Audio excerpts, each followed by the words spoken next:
Senhoras e senhores, bom dia. Sejam todos bem-vindos ao plenário do Tribunal de Justiça do Estado do Paraná. Neste momento, daremos início ao seminário Conexões entre Filosofia e Direito no Mundo Atual. Anunciamos neste momento a composição da mesa principal. Presidente do Tribunal de Justiça do Estado do Paraná, desembargador Adalberto Jorge Xisto Pereira. Reitor da Universidade Federal do Paraná, professor Ricardo Marcelo Fonseca. Delegado da Polícia Civil, doutor Rafael Viana. Diretor-geral da Escola da Magistratura do Paraná, desembargador Cleiton de Albuquerque Maranhão. E registramos e agradecemos a participação pelo canal do YouTube do TJPR das excelentíssimas autoridades. Primeiro vice-presidente do Tribunal de Justiça do Estado do Paraná, desembargador Wellington Emanuel Coimbra de Moura. Segundo vice-presidente do Tribunal de Justiça do Paraná, desembargador José Laurindo de Souza Neto. Corregedor-geral da Justiça, desembargador José Augusto Gomes Aniceto. Corregedor da Justiça, desembargador Luiz César Nicolau. Agradecemos ainda a presença das demais autoridades, palestrantes que aqui se encontram presentes e do coordenador da Assessoria de Projetos Especiais da Presidência do Tribunal de Justiça do Paraná, desembargador Noevalde Quadros. E para fazer a abertura oficial deste seminário, com a palavra, o presidente do Tribunal de Justiça do Estado do Paraná, desembargador Adalberto Jorge Xisto Pereira, que discorrerá sobre o tema A Importância de uma Formação Humanística Ampla para a Justiça.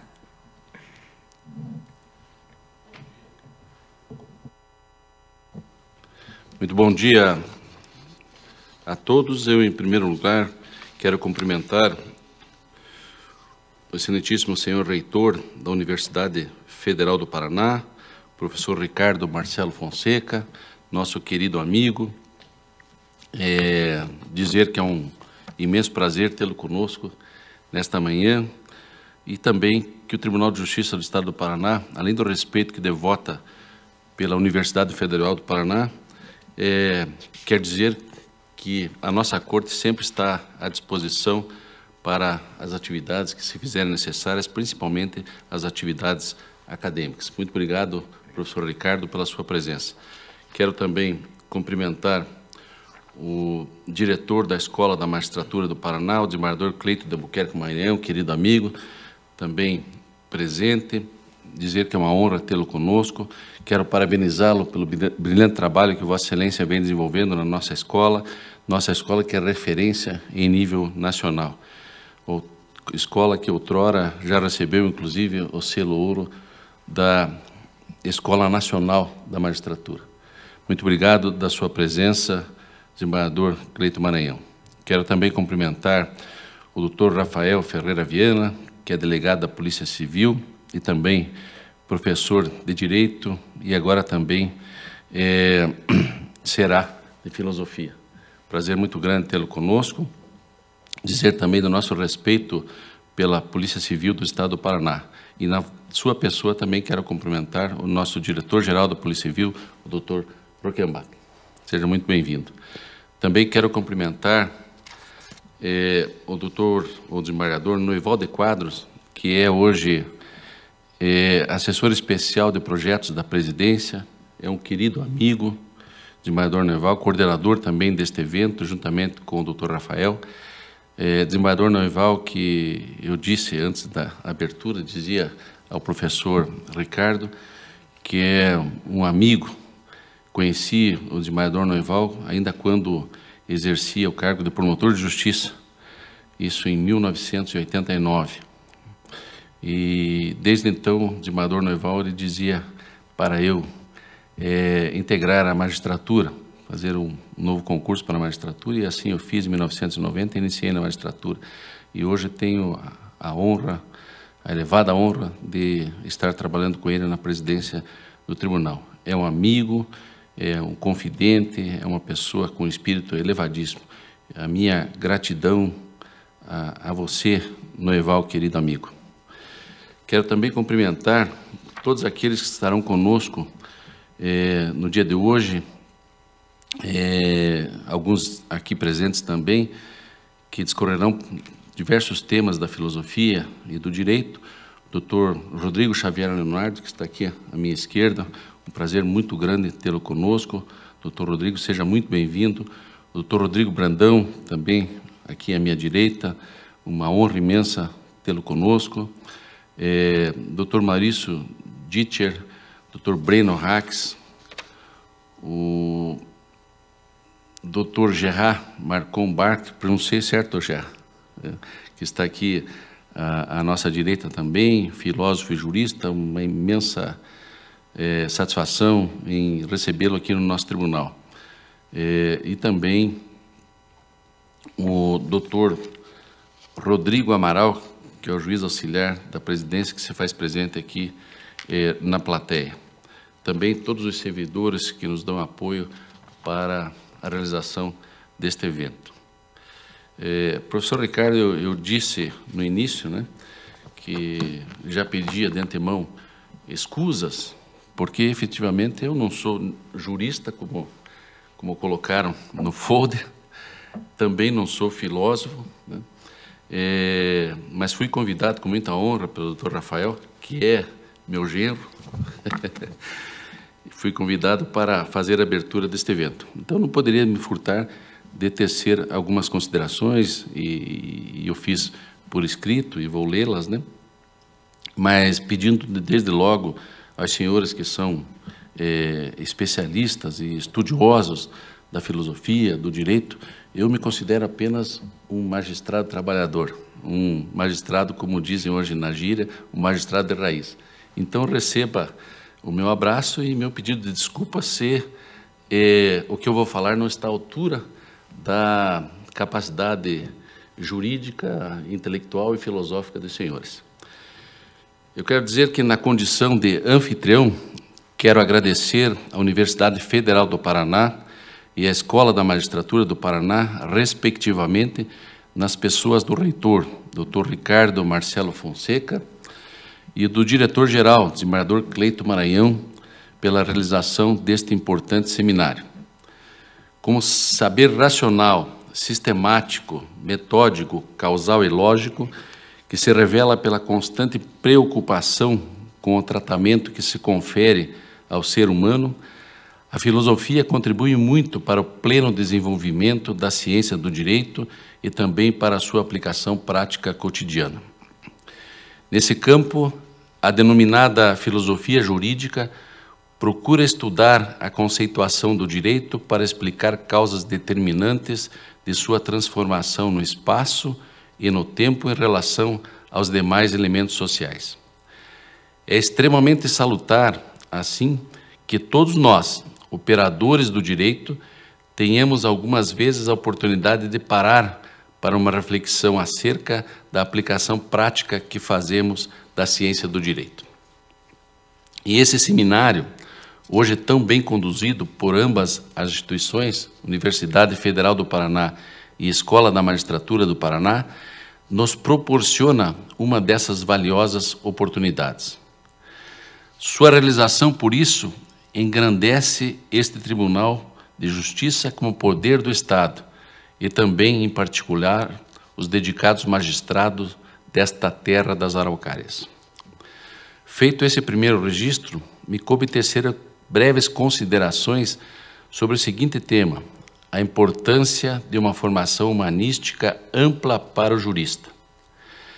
Embora compreenda o respeito que tenho que devotar ao tema, ao tratar da importância de uma formação humanística ampla, peço licença para não me referir apenas ao jurista, entendido como cientista do direito, mas sim e principalmente aos operadores do direito, ou seja, àqueles que aplicam efetivamente a ciência do direito à realidade social.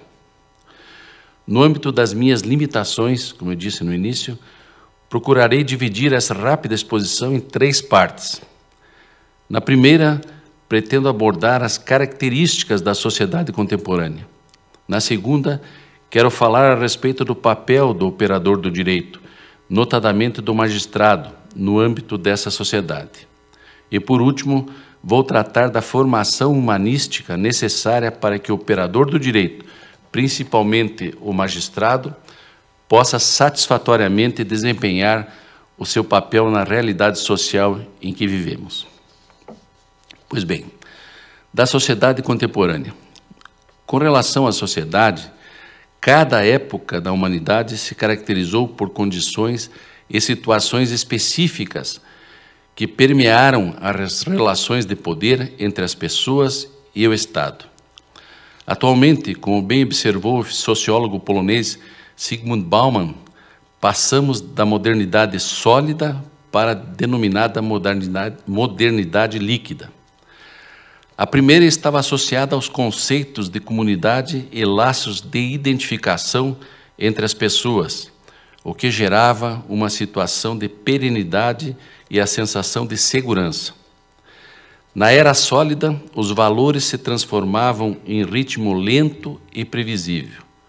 Dessa forma, tínhamos algumas certezas e a sensação de controle sobre o mundo, a natureza, a tecnologia, a economia, o direito, entre outros ramos.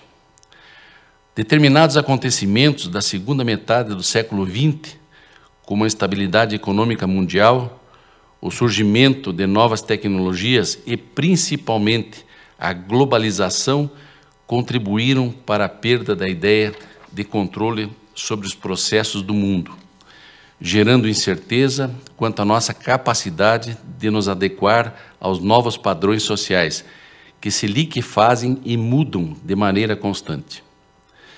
Nessa passagem do mundo sólido para o líquido, Bauman observa a liquefação das formas sociais, o trabalho, a família, o engajamento político, o amor, a amizade e, por fim, a própria identidade. Essa situação produz angústia, ansiedade constante e o medo líquido, ou seja, o temor do desemprego, da violência, do terrorismo, de ficar para trás e, principalmente, de não se encaixar nesse novo mundo que se altera num ritmo alucinante. Duas das principais características da modernidade líquida são a substituição da ideia de coletividade pelo individualismo e a transformação do cidadão em mero consumidor. Nessa perspectiva, as relações afetivas se dão por meio de laços momentâneos e volúveis e se tornam superficiais e pouco seguras. No lugar da vida em comunidade e do contato próximo e pessoal, privilegiam-se as chamadas conexões, relações interpessoais que podem ser desfeitas com a mesma facilidade com que foram estabelecidas, assim como mercadorias que podem ser adquiridas e descartadas, infelizmente. Cada vez menos estamos dispostos a nos colocar no lugar do outro e a respeitar as nossas diferenças. Em face da exacerbação do consumismo, o ter é infinitamente mais importante do que o ser. Queremos ter cada vez mais e a sensação de prazer com a aquisição é excessivamente efêmera. A chamada transformação digital, a qual estamos todos nós submetidos, já proporciona e proporcionará mais que quase tudo esteja interconectado, o que gera um profundo impacto sobre a sociedade e as nossas vidas.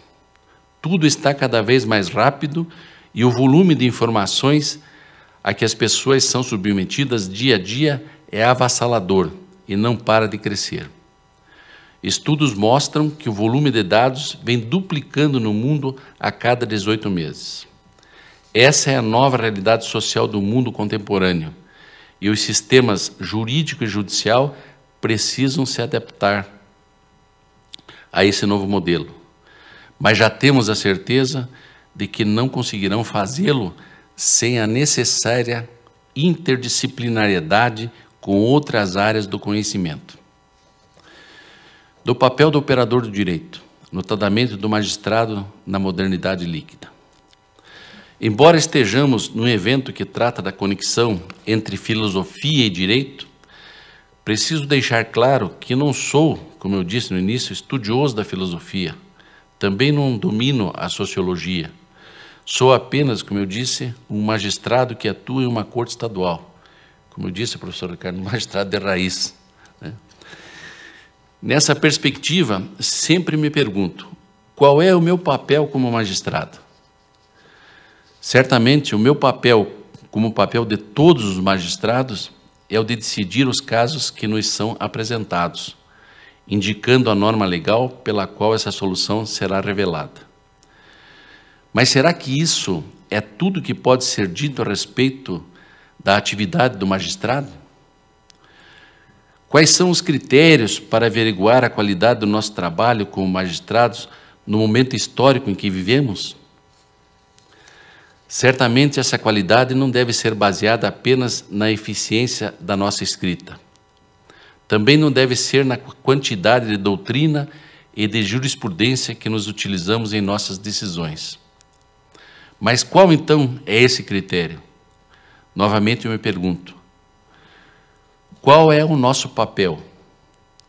E será que nós, magistrados, temos mesmo um papel além de meramente decidir os casos que nos são apresentados de acordo com as normas legais?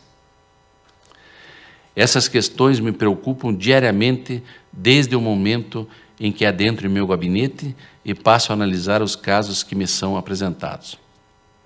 Em mais de 30 anos de magistratura, eu já devo ter proferido milhares de decisões. Mas eu sou um bom magistrado? Essa é a pergunta que me faço todos os dias. Essa questão não é importante apenas para os magistrados que querem aferir a performance do seu trabalho, mas para o sistema como um todo. A resposta talvez possa auxiliar no desenvolvimento do sistema legal e também na correta interpretação dos próprios textos legais já existentes. Hoje, o fenômeno da judicialização das questões políticas e públicas é muito comum nas democracias modernas.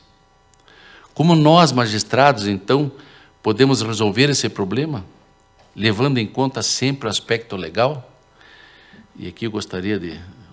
Nós temos aqui o doutor Leonardo, que advoga bastante no nosso tribunal, e também reitero aqui a homenagem que fiz a ele informalmente, antes de iniciarmos o evento, né, de um grande advogado, um grande orador, um grande tribuno. Sabe muito bem, doutor Leonardo, que antes de 1994, aqui no Brasil, principalmente no que diz respeito às políticas públicas, era fácil decidirmos, né? O Supremo Tribunal Federal, a jurisprudência era pacífica, no sentido de que o Poder Judiciário não poderia se imiscuir em políticas públicas em razão do princípio da separação dos poderes. Depois, com uma decisão do ministro Celso de Mello, se não me falha a memória, a DPF 64, o Poder Judiciário, ele decide tudo. É a entrega de remédio, é a judicialização da política, é a criação de escolas, é a criação de construção de creches, construção de hospitais, enfim. Lembro-me até, e vejo como isso é perigoso e até preocupante para o Poder Judiciário. Eu me preocupo muito com o magistrado.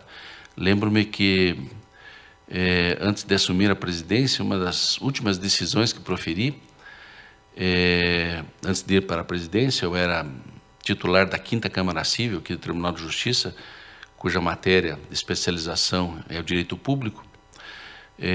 Uma determinada colega, de uma determinada comarca, concedeu uma liminar obrigando o prefeito, impondo a ele uma obrigação de fazer, no sentido de construir uma estrada rural para o transporte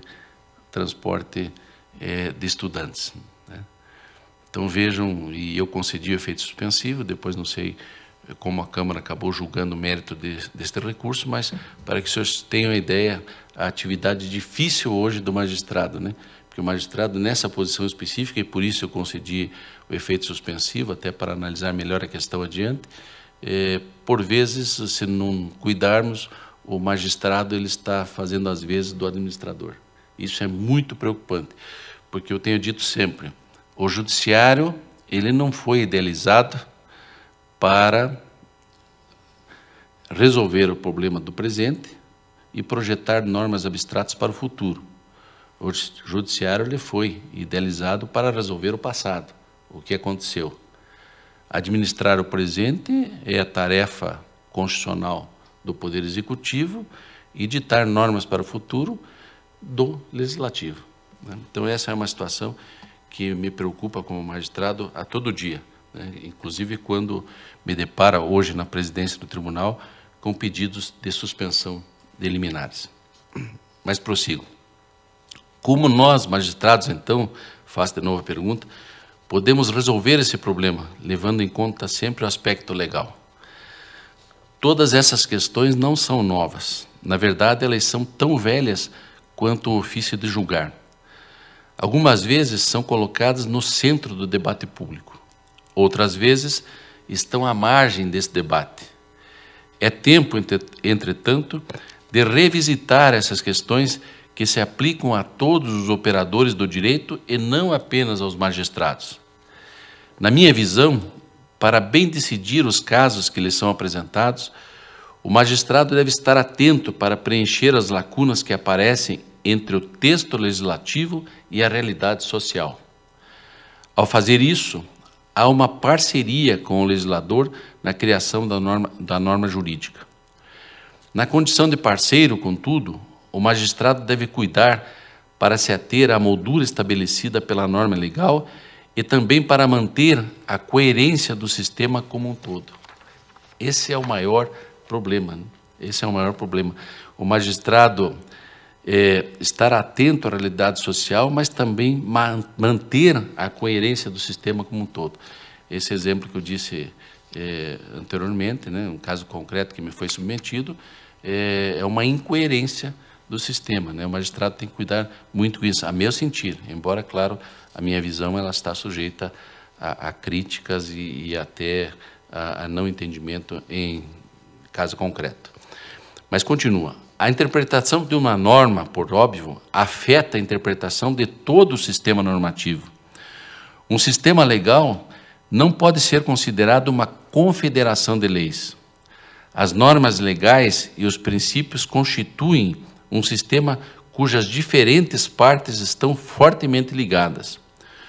O magistrado é um parceiro, desse modo, na criação e no desenvolvimento desse sistema normativo e não apenas a boca que pronuncia a palavra da lei, como afirmou um dia o filósofo e escritor francês Montesquieu.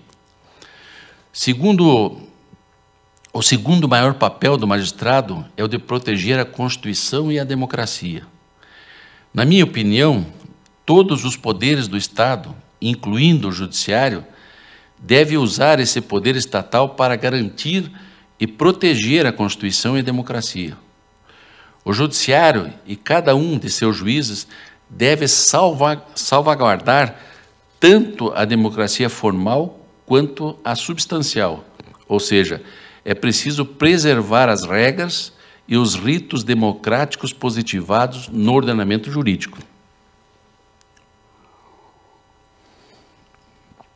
Mas isso apenas não basta. É necessário também cuidar da concretização dos direitos fundamentais, da justiça social e da igualdade material em todas as instâncias da vida em sociedade. Por isso, os magistrados devem entender que o regime democrático é o único capaz de realmente garantir os direitos humanos fundamentais e, acima de tudo, o bem comum. Na minha concepção, posso responder que um bom magistrado, ou, em um sentido mais amplo, um bom operador do direito, é aquele que procura preencher as lacunas existentes entre o texto legal e a realidade social, sem transbordar da moldura estabelecida pela norma legal. Ao lado disso, é aquele que tem a consciência da necessidade de proteger a Constituição e a democracia, bem como os valores por elas estabelecidos. Ao desempenhar esses dois importantíssimos papéis, em algumas oportunidades, o magistrado deve ter uma postura mais ativista. Em outras oportunidades, ele deve ter uma postura mais autocontida. É o exemplo que eu dei, a meu sentir, das políticas públicas. O magistrado, porém, não pode considerar que é sempre mais valioso ter uma postura ativista ou, ao contrário, uma postura autocontida. O bom magistrado, a meu sentir, está sempre limitado pelo texto legal que ele utiliza para julgar o caso que lhe é apresentado. Ele não deve conferir à norma legal um sentido que sua linguagem não possa tolerar. Porém, o texto legal não é o fim de tudo. Cada texto opera dentro de um contexto que deve ser corretamente entendido para que se possa interpretar a norma. O bom magistrado reconhece o texto, mas vê nele um início e não um fim. Ele analisa o sistema legal em todas as suas nuances, valores e fundamentos. O bom magistrado encontra o significado do texto legal no âmbito de um contexto geral. Além disso, não basta ele conhecer a lei, ele deve também conhecer a sociedade, os seus problemas e as suas aspirações. O bom magistrado não olha apenas o significado da norma específica que ele está a interpretar. Ele deve analisar o sistema legal na sua inteireza. Isso significa que quem interpreta uma norma legal, interpreta também o sistema no qual ela está inserida.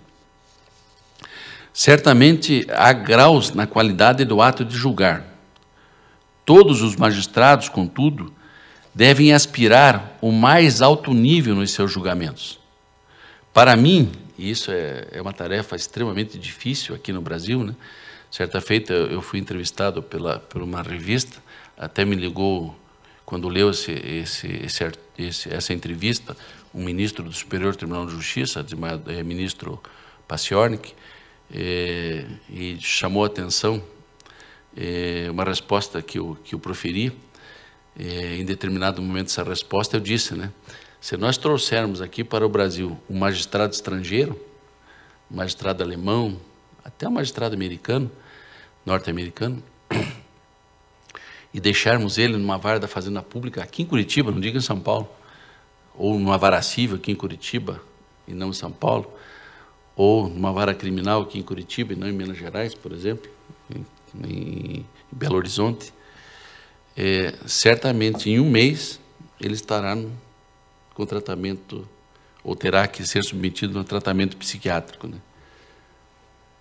Tamanha a carga de trabalho que nós temos, né? E isso em decorrente de vários fatores, a meu sentir, né? O primeiro deles, um sistema de justiça extremamente complexo, né? Que deve ser simplificado, e não sei se o será, né? Mas essa é uma aspiração de toda a magistratura. Não sei se verei isso e se teremos alcançado em algum momento, iremos alcançar em algum momento essa modificação. E, em segundo lugar, também em decorrência da educação, a educação de um povo, né? Eu disse da Alemanha, se na Alemanha a pessoa tem um processo judicial, ele tem vergonha de ser demandado. Aqui no Brasil não se tem vergonha, né? Aqui utiliza seu processo como mecanismo para protelação de cumprimento de obrigações. E, em terceiro lugar, evidentemente, a igualdade social. Sem uma igualdade social, evidentemente que o judiciário ele será chamado com muita veemência a se pronunciar, né? Então, esse é um problema muito sério. Então, eu continuo. O bom magistrado não olha apenas o significado da norma específica que ele está a interpretar. Ele analisa o sistema legal na sua inteireza. Isso significa que quem interpreta uma norma legal interpreta também o sistema no qual ela está inserida.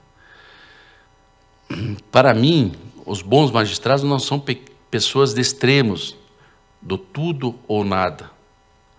Bons magistrados sabem se colocar entre os extremos. Eles devem ter a consciência de que hoje, no Brasil, mesmo que a norma legal esteja em todos os lugares, ela não é tudo. Eles devem entender que a norma legal não pertence a um sistema hermeticamente fechado que vive dentro dele mesmo. Sem a sociedade e a realidade social, a norma legal não tem valor. A bem da verdade, são os valores da sociedade que alimentam o sistema legal. Por isso, a norma está inseparavelmente conectada com os valores e os princípios da sociedade para a qual ela é aplicada. No contexto da modernidade líquida, a que me referi no início e na qual nós vivemos, as complexidades da realidade social influenciam diretamente na complexidade do sistema legal. Não há uma solução única e simples para os problemas dos indivíduos e da sociedade. Não se pode acreditar numa só teoria para explicar esse sistema e seu desenvolvimento. Há também sempre a necessidade de conscientizar os magistrados dos limites do exercício dos seus poderes no âmbito dos demais poderes do Estado. Da necessária formação humanística. Embora hoje, sob certa ameaça, nós vivemos o tempo dos direitos humanos. E esse nosso tempo teve início, em grande medida, como resultado da Segunda Guerra Mundial e do horror do Holocausto. Sem direitos humanos não há democracia.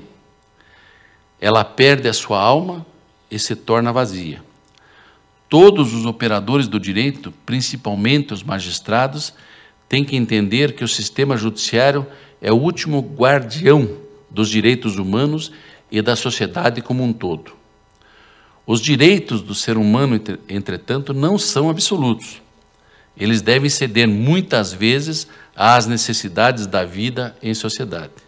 Essa é, a meu sentir, a dialética constitucional. O direito do indivíduo pode e deve ser limitado, mas também existem limites para essa limitação. O limite do limite. O difícil papel do magistrado na democracia é garantir a segurança e a existência da sociedade e, ao mesmo tempo, proporcionar a realização dos direitos individuais fundamentais. Não é fácil fazer esse balanço no tempo da modernidade líquida em que vivemos. Para cumprir esse importante papel, os operadores do direito em geral e os magistrados em particular devem aprofundar o conhecimento da realidade social e das relações humanas e de poder, buscando a compreensão do direito e da justiça do seu tempo. A ampla e adequada formação humanística é fundamental. Somente a formação técnica não basta. A qualidade do trabalho profissional depende da educação do ser humano como pessoa, do entendimento de seus semelhantes e de uma visão crítica e criativa suficiente para elaborar novas soluções perante as mudanças da realidade social e do mundo. A interdisciplinariedade é indispensável, portanto. Devemos ter hoje, ao menos, uma noção, eu não digo uma profunda noção, mas uma noção, e eu disse no início e confessei que eu não sou sociólogo, não sou estudioso da filosofia, mas alguma noção, alguma medida de noção de outras ciências, além daquelas exclusivamente jurídicas. O magistrado, principalmente, tem que estar atento à filosofia, sociologia, à deontologia, à antropologia, à psicologia, à história, à economia, entre outras ciências de igual importância. Como ciência humana e social, o direito exige de quem o estuda e o pratica uma visão ampla e interdisciplinar de todo o campo das relações humanas e sociais, vale dizer, uma sólida formação cultural e humanística.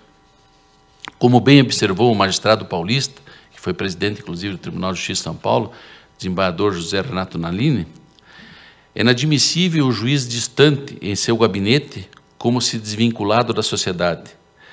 A heterogeneidade exige estudos também heterogêneos e intercomplementares. O direito não é a única ciência humana a merecer a atenção do juiz. Ao contrário, ele precisará cada vez mais embrenhar-se no universo da economia, da administração, da sociologia, da psicologia, da antropologia, da história. Não tem condições de resolver problemas humanos o profissional que só conhecer o direito. Este não esgota a riqueza nem a complexidade do mundo. Há muitas outras galáxias a serem exploradas nas ciências, muitas além da figura estelar do direito e de seu conhecimento, ou do seu sistema, me perdoem, planetário asilar. E sem essa ampla, continuo eu, e sem essa ampla formação humanística do operador do direito, jamais chegaremos àquilo que para o sistema judicial é o mais importante: propiciar ao cidadão o acesso à ordem jurídica justa. Ao tratar desse conceito desenvolvido pelo professor e jurista Kazuo Watanabe, o também jurista e professor Cândido Rangel Dinamarco asseverou: acesso à justiça é acesso à ordem jurídica justa, ou seja, obtenção de justiça substancial.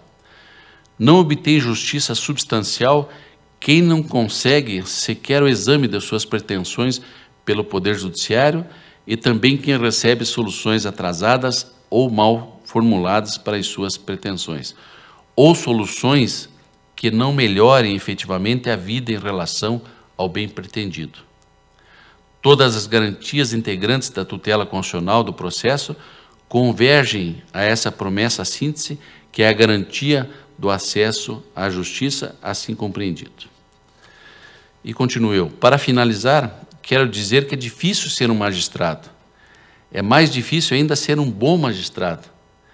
E, por último, certamente, é quase impossível ser um bom magistrado numa democracia ameaçada. Por isso, temos que preservá-la com toda a nossa força.